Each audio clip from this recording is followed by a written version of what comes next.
Welcome to Pindar Poetry. We hope you learned something new. You begin by confirming essentials so the update won't fail. Make sure you have about 20 GB free and a recent backup. Once done, connect the PC to power and a stable network. Open Settings, go to Update and Security, then Windows Update.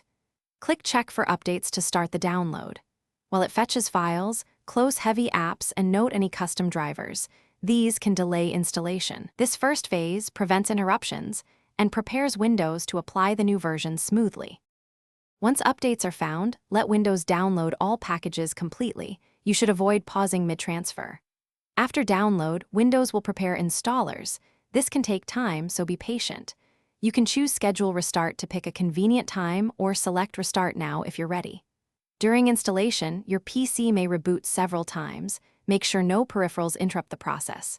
If prompted to keep personal files and apps, confirm to preserve settings. Otherwise, choose a clean install, only if you want a fresh start. After the final reboot, complete any setup prompts and sign in. Make sure Settings reports that you are up to date.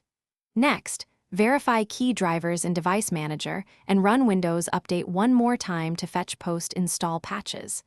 If something goes wrong, use the built-in Windows Update Troubleshooter first. It fixes common conflicts automatically. If the PC still fails to boot or shows error codes, roll back the last driver or use System Restore. These steps resolve most upgrade issues quickly. Thanks for watching.